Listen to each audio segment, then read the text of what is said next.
In the heart of Texas, justice is absolute. But in the summer of 2011, one man's execution would test the strength of that belief and put America at odds with the world. Humberto Leal Garcia was convicted of one of the most brutal crimes in San Antonio's history. Yet, as his execution date approached, something unprecedented happened. Phone calls from Washington, urgent letters from the White House, and pleas from the highest international courts. The president himself asked for a delay. Mexico demanded his life be spared. The United Nations warned of a global diplomatic crisis. But Texas stood firm. On July 7, 2011, the needle went in anyway.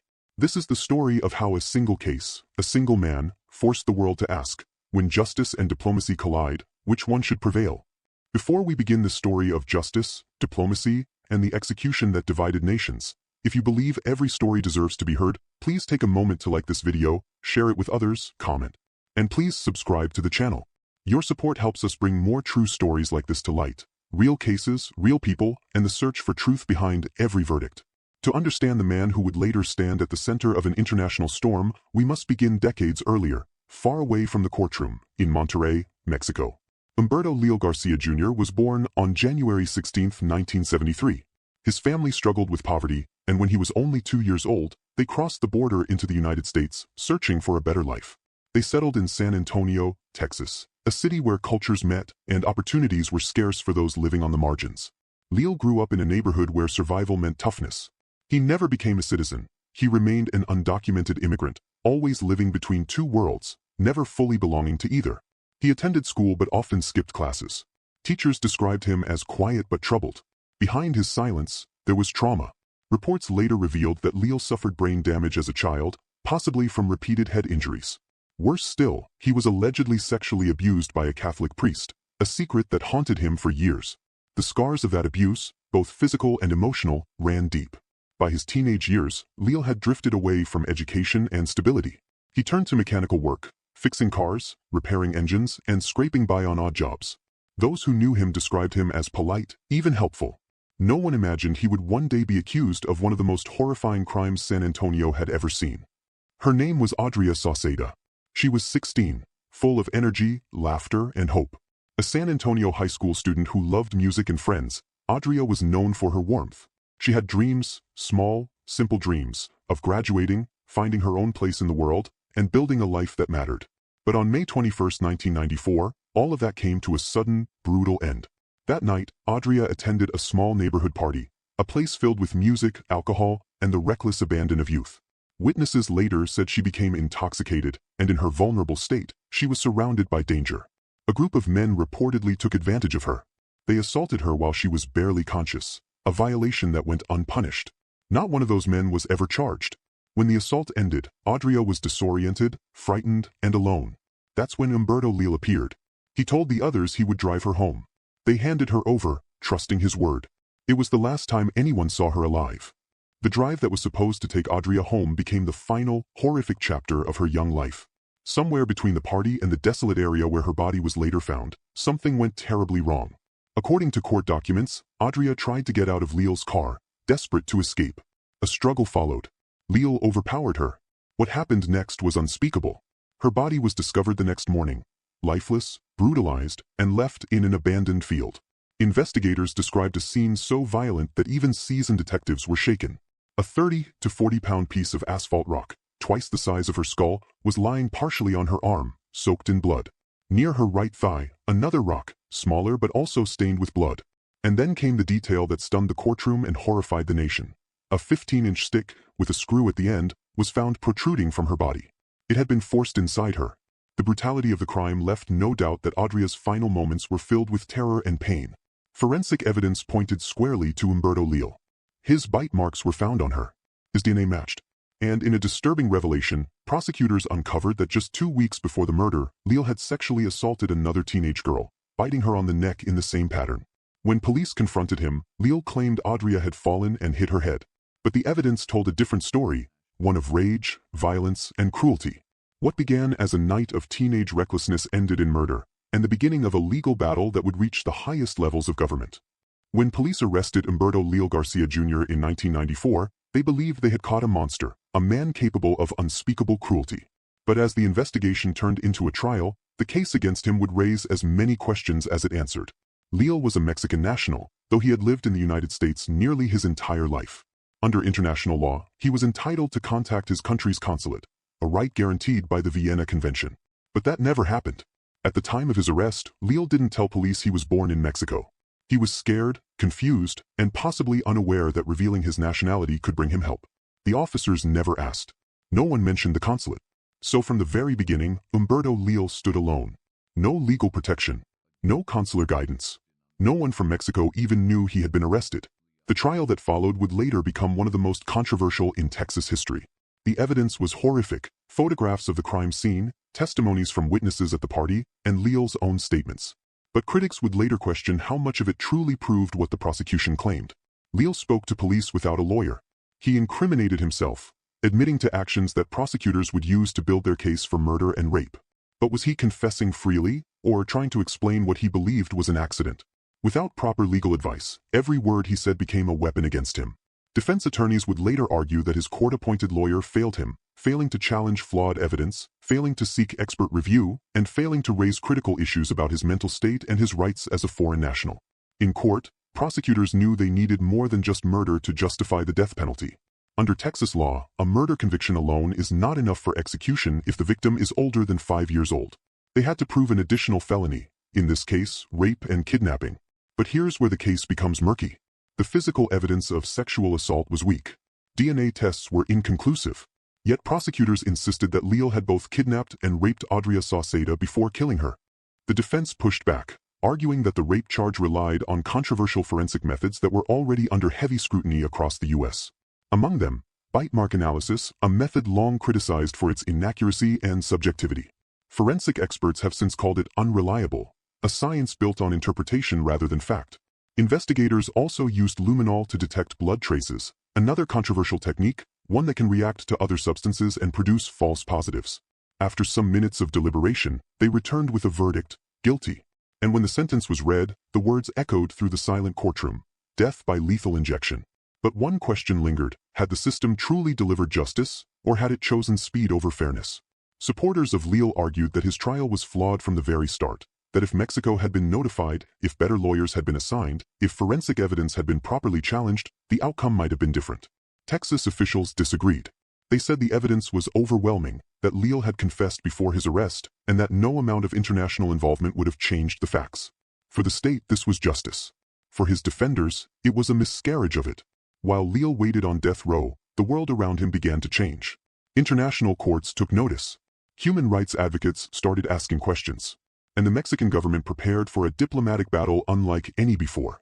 In the quiet halls of the Ellis Unit, where Leal was first imprisoned, and later the Polunsky Unit, he became just another number: Texas Department of Criminal Justice Death Row ID number 999162. But outside those walls, his name had begun to mean something else entirely, a symbol of a deeper conflict between justice and diplomacy. A man condemned by a state and defended by a nation. As the years passed and the walls of death row closed in around Humberto Leal Garcia Jr., a new question began to surface, one that would reach far beyond the prison gates of Texas.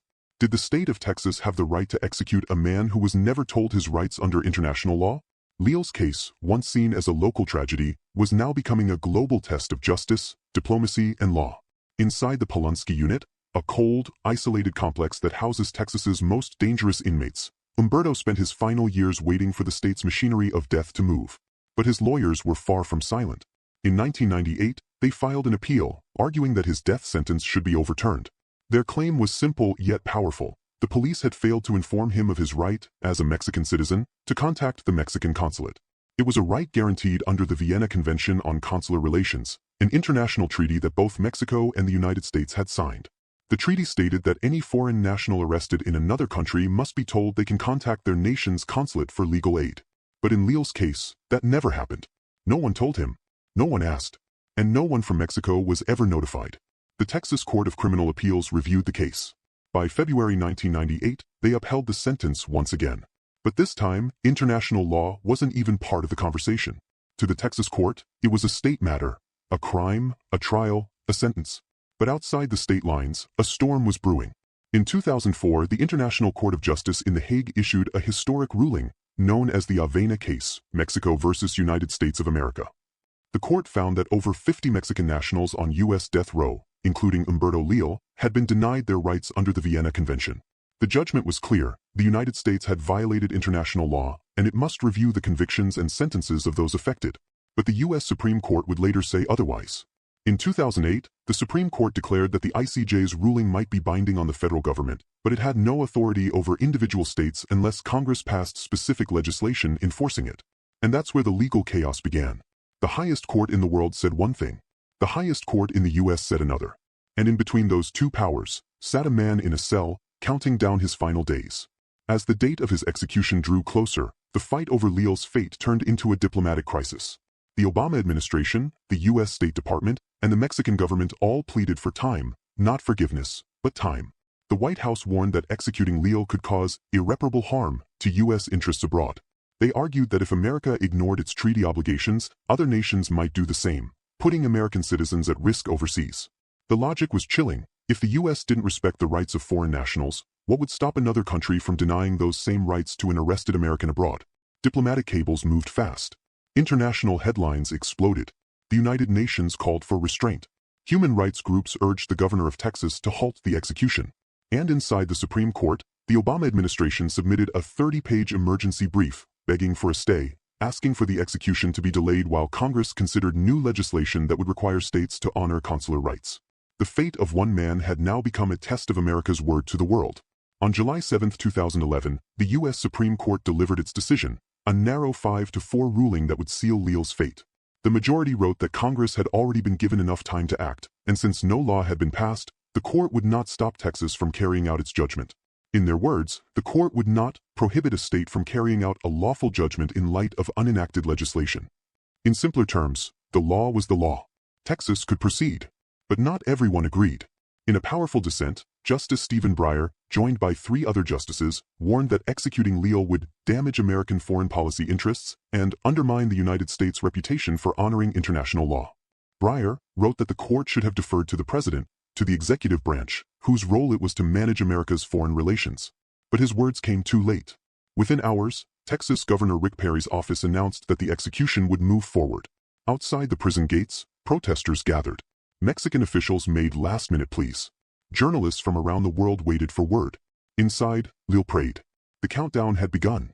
July 7, 2011. The sky over Huntsville, Texas, was dark and heavy, the kind of sky that carries silence before a storm. Inside the walls of the Huntsville unit, death row inmate Humberto Leal Garcia Jr. had reached the end of his 16-year battle with the state of Texas. His final appeal had been denied. The Supreme Court had ruled. The governor refused to intervene. There would be no more delays. The executioner prepared the needle. Witnesses watched through the glass as Leal lay strapped to the gurney. His breathing was calm, almost eerily so. For years, he had fought to stay alive, but in his final moments, he seemed to have made peace with what was coming. He was asked if he had any final words. His voice broke slightly as he said, "I am sorry for everything that I have done. I take full responsibility for what I did. I am sorry for the pain I caused." And then, as the lethal chemicals began to flow through his veins, he turned his head and shouted with pride, "Viva Mexico!" It was both a farewell and a statement, a declaration of identity from a man caught between 2 nations, 2 laws, and 2 worlds. At 6:21 p.m., Humberto Leal Garcia Jr. was pronounced dead. Hours earlier, he had been given his final meal, fried chicken, tacos guisados, and pico de gallo. Simple, familiar flavors from the country where his life had begun, and the country that would soon claim his ashes. As his body lay still, the echoes of his case rippled across the world. Texas officials were firm. A spokeswoman for Governor Rick Perry stated, "If you commit the most heinous of crimes in Texas, you can expect to face the ultimate penalty under our laws." The message was clear: Texas would not bow to international pressure. The law was the law. But outside U.S. borders, the reaction was far different. Arturo Sorokin, Mexico's ambassador to the United States, condemned the execution.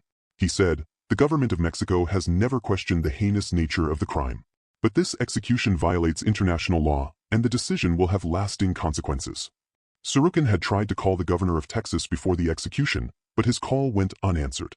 Around the world, journalists, diplomats, and human rights advocates reacted in disbelief. Yuna Lee, the American journalist who had once been imprisoned in North Korea, spoke out publicly. She said, "When I was arrested abroad, prompt consular access protected me.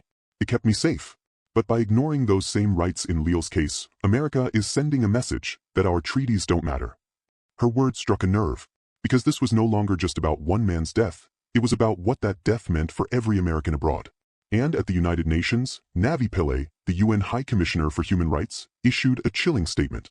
This execution undermines the role of the International Court of Justice. Its ramifications will spread far beyond Texas.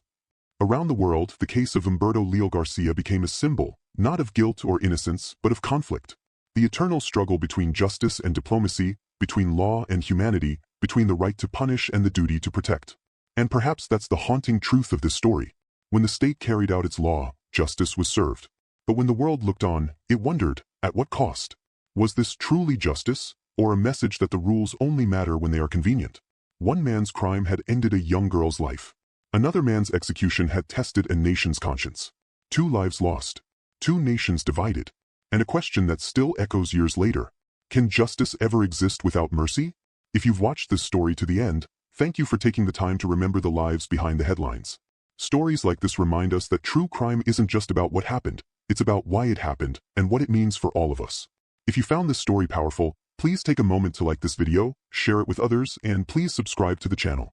Your support helps keep these stories alive. Stories of justice, humanity, and the moments that change history.